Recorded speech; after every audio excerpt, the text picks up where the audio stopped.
এবারের ভোটে প্রত্যেক বুথে কিন্তু সিসিটিভি ক্যামেরা থাকছে। তাহলে আপনি যাকে ভোট দিচ্ছেন সেটাও কি রেকর্ড হয়ে যাবে? জানতে হলে পুরো ভিডিওটি দেখুন।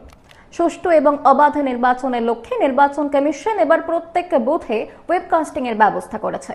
অর্থাৎ প্রতিটি বুথে থাকবে একাধিক সিসিটিভি ক্যামেরা। রিগিং এবং জাল ভোট পড়লে সাথে সাথে তার বিরুদ্ধে ব্যবস্থা নেওয়া হবে। আর এই খবর একদিকে যেমন সাধারণ ভোটারকে স্বস্তি দিচ্ছে, তেমনি অন্যদিকে অনেকেই আমাদের কমেন্ট করছেন যে আপনি যাকে ভোট দেবেন সেটাও কি সিসিটিভি ক্যামেরায় রেকর্ড হবে? তাহলে ভোটের গোপনীয়তার কি হবে? একদিকে সোশ্যাল মিডিয়া, সংবাদ মাধ্যম এবং একাধিক ভিডিওতে দেখা যাচ্ছে যে বিভিন্ন নেতারা ভোটারদের সতর্ক করছেন, ভোটটা কিন্তু আমাকেই দেবেন, সব কিন্তু সিসিটিভিতে রেকর্ড হবে। আমরা কিন্তু অ্যাপ থেকে দেখে নেব। সকাল সকাল গিয়ে ভোটটা দিয়ে দেবে। ভোটের নাম এখানে নাম উঠে গেছে সবার, ঠিক আছে? একদম তৃণমূলে মারবে। আমরা কিন্তু ভোট দেখবো, ভোটের ছাপ্পাটা দেখবো, ওরা কোথায় কি পড়ছে না পড়ছে, খোলার টাইমে ঠিক বুঝতে পারবো। এইবারে কিন্তু ভোটটা আধার কার্ড আর ভোটার কার্ড লিঙ্ক আছে, কিন্তু আধার কার্ড আর ভোটার কার্ড লিঙ্ক আছে। আপনি কাকে ভোট দিচ্ছেন সব জানতে পারবেন। অ্যাপ আছে, অ্যাপে দেখে নেবো।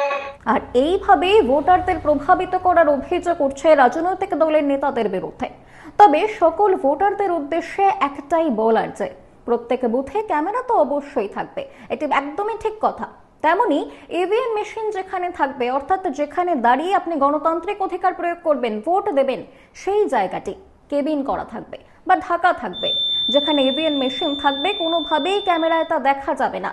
অর্থাৎ যে যাই বলুক না কেন, নিশ্চিন্তে ভোট দিন, নিজের পছন্দের প্রার্থীকে ভোট দিন। এলাকার নেতারা তাদের স্বার্থ সিদ্ধিতে অনেক কিছুই বলতে পারেন, তবে মনে রাখবেন আপনার ভোট আপনার অধিকার, সেটা একান্তই আপনার নিজের সিদ্ধান্ত। জনস্বার্থে এই ভিডিওটি সকলকে শেয়ার করার অনুরোধ রইল। আমি সাধারণত ভিডিও শেয়ার করার রিকোয়েস্ট করি না, তবে এই ভিডিওটি একটু শেয়ার করে দেবেন আর একটি লাইক করবেন অবশ্যই।